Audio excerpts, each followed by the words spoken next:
Christian network நேயர்கள் அனைவரையும் ஆண்டவராக இயேசு கிறிஸ்துவின் நாமத்தில் வாழ்த்துகிறோம்.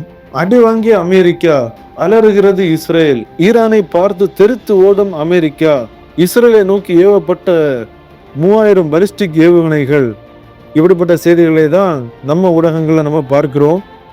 இதுக்கு நான் அப்புறமாக வருகிறேன். அதற்கு முன்பாக இஸ்ரேலின் மொசாட் மற்றும் இஸ்ரேலின் ஐடிஎஃப் ஒரு வீடியோ வெளியிட்டிருக்கிறாங்க. இஸ்ரேலின் உளவுத்துறை இந்த அளவிற்கு இருக்குமா என்று சொல்லும் அளவிற்கு அந்த வீடியோ உள்ளது.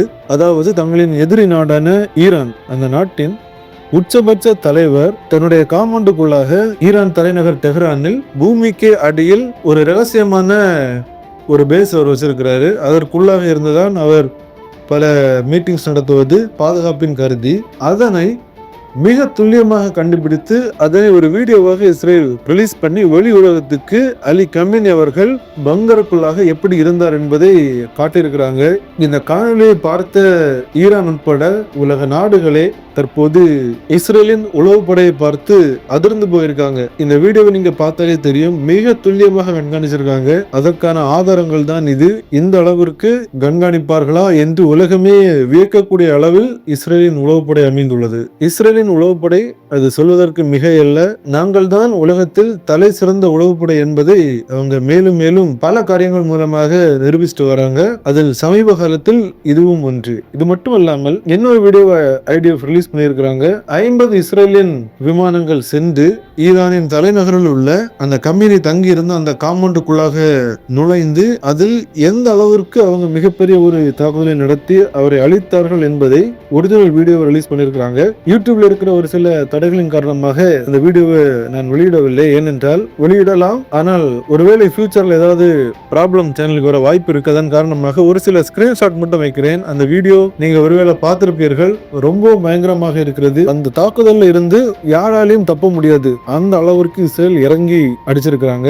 சோ இஸ்ரேலின் உளவு மற்றும் இந்த ராணுவ நடவடிக்கை தற்போது உலகையே மிகப்பெரிய அதிர்ச்சியிலும் ஆழ்த்தி உள்ளது. அது மட்டுமல்லாமல் உலகையே வியப்படையும் வைத்துள்ளது. நமக்குமே அந்த வீடியோஸை பார்க்கும்போது இந்த அளவிற்கு ஒரு உளவுப்படை, ஒரு ராணுவ படை இருக்குமா என்று சொல்லும் அளவிற்கு தான் இஸ்ரேல் இருக்கு.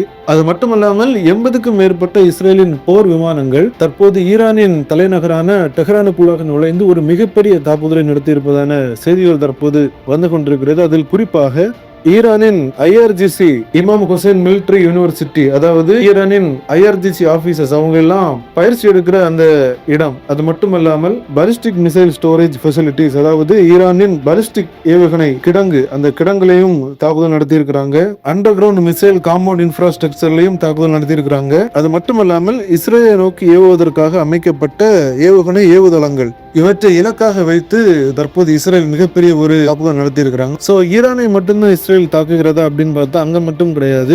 லெபனானின் பெய்ரூட்டில் உள்ள ஹெஸ்புல்லா அமைப்பு, இதன் மீதும் இஸ்ரேலின் ஏர்போர்ஸ் மிக கடுமையான ஒரு தாக்குதலை நடத்தியிருக்கிறாங்க. குறிப்பாக ஹெஸ்புல்லாவோட கடற்படை பிரிவு, மேலும் ஹெஸ்புல்லாவின் நிதி பிரிவு மையம், மேலும் ஹெஸ்புல்லாவின் ஆபரேட்டிங் கவுன்சில் போன்ற மிக முக்கியமான இலக்குகளை குறிவைத்து இஸ்ரேல் தாக்குதல் நடத்துறாங்க. சோ இப்படி இருக்கக்கூடிய சூழ்நிலையில இன்னொரு பேச்சு மிக வைரலாக பரவி வந்தது. அது என்னன்னா, அமெரிக்க அதிபரான ட்ரம்ப் அவர்கள் ஈரானுக்குள் அமெரிக்க ராணுவ வீரர்களை இறக்கலாம் என்று பேச்சுவார்த்தை நடத்தியதாகவும், ஆனால் எந்த ஒரு முடிவும் எட்டப்படவில்லை என்ற செய்திகளும் வெளியானது. இதன் காரணமாக ஒருவேளை அமெரிக்க ராணுவம் ஈரானுக்குள்ளாக இறங்கும் பட்சத்தில் நிலைமை அது வேற விதமாக போகும். இப்படி இருக்கிற சூழ்நிலையில நீங்க ஒரு வீடியோவும் பார்த்திருப்பீங்க.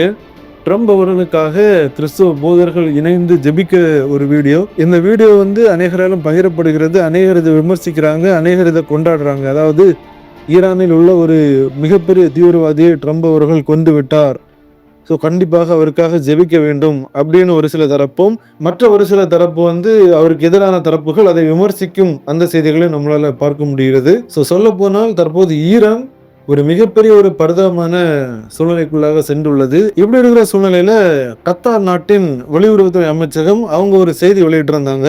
அவங்க என்ன சொல்லியிருந்தாங்க அப்படின்னா, ஈரான் ஒரு 10 ட்ரோன்கள் மூலமாக எங்கள் நாட்டை தாக்கினார்கள், ஆனால் எங்களின் ராணுவம் எல்லாவற்றையுமே இடைமறித்து அதனை அழித்து விட்டது. அதில் ஒன்று மட்டும் மக்கள் நடமாட்டம் இல்லாத பகுதியில் விழுந்தது, யாருக்கும் எந்த சேதமும் இல்லை அப்படின்னு சொல்லியிருக்கிறாங்க. ஸோ இதே போன்று சவுதி அரேபியா அவங்க என்ன சொல்லியிருக்காங்க அப்படின்னா, ஈரானால் அவர்கள் நாட்டின் மீது ஏவப்பட்ட பலிஸ்டிக் ஏவுகணை, பலிஸ்டிக் மிசைல், அதாவது ரியாத்தில் உள்ள பிரின்ஸ் சுல்தான் ஏர்பேஸின் மீது ஏவப்பட்ட அந்த பலிஸ்டிக் மிசைலை அவர்கள் நாட்டின் ராணுவம் இடைமறித்ததாக சவுதி அரேபியா கூறியிருக்கிறாங்க. ஸோ தற்போதைய சூழ்நிலைகளை பார்க்கும்போது அரேபிய தேசங்களே ஈரானுக்கு எதிராக வரலாம் என்ற சூழ்நிலை தற்போது உருவாகி உள்ளது.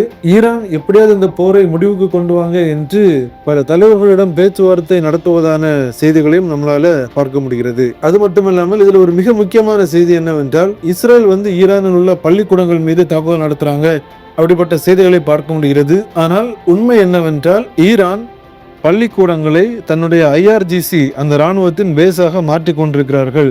ஒரு ஸ்கூலுக்குள்ளாக நம்முடைய ராணுவ தளத்தையோ ராணுவ வீரர்களையோ நம்ம வைத்திருந்தோம்னா அதை இஸ்ரேல் டார்கெட் பண்ணி அடிச்சாங்கன்னா நம்ம வெளியுறவத்திற்கு இஸ்ரேல் வேண்டுமென்று குழந்தைகள் மீது தாக்குதல் நடத்துவதாக ஒரு செய்தியை பரப்பலாம் அல்லவா? அதற்கான ஒரு ஏற்பாடுகள் தான் இது. இதே மாதிரிதான் காசாவிலும் செய்தார்கள். காசாவில் அந்த ஹமாஸ் தீவிரவாதிகள் மருத்துவமனைக்கு உள்ளாக, ஹாஸ்பிட்டலுக்கு அடியில் அவங்க தங்களுடைய பேஸை அமைத்து அதற்குள்ளாக இருந்து செயல்பட்டு கொண்டு வந்தார்கள். அதனை இலக்காக வைத்து இஸ்ரேல் அளிக்கும் போது வெளி உலகத்துக்கு என்ன சொல்லிடுவாங்கன்னா, இஸ்ரேல் அப்பாவி மக்கள் மீது வேண்டுமென்றே மருத்துவமனை மீது தாக்குதல் நடத்துறாங்க. இப்படிப்பட்ட செய்திகளை வெளி உலகத்திற்கு கொண்டு வருவதற்காக தான் ஈரானும் இதை பண்றாங்க. முன்பாக காசாவும் இதை பண்ணாங்க, நம்மளுமே அதை பார்த்துருந்தோம்.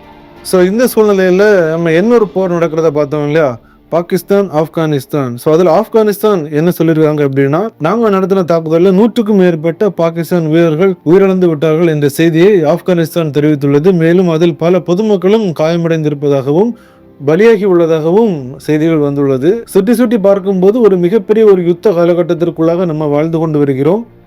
ஸோ தற்போது நடந்துள்ள சம்பவங்கள், அதில் மிக முக்கியமான சம்பவங்களை ஒரு அப்டேட்டாக உங்கள் முன்பாக கொண்டு வந்திருக்கிறேன். இதை பார்க்குற மக்கள் நீங்கள் கண்டிப்பாக மற்ற மக்களுக்கும் இந்த தகவல்களை தெரிவித்துக் கொள்ளுங்கள். ஏன்னா நம்ம மீடியாஸ் எல்லாம் என்ன பண்ணுவாங்க அப்படின்னா, இப்பவும் என்ன பண்ணுவாங்கன்னா, அலறுகிறது இஸ்ரேல், அடி வாங்கிய அமெரிக்கா, ஈரானை பார்த்து தெரித்து ஓடும் இஸ்ரேல், இப்படிதான் நிறைய செய்திகள் போட்டுட்டு வராங்க.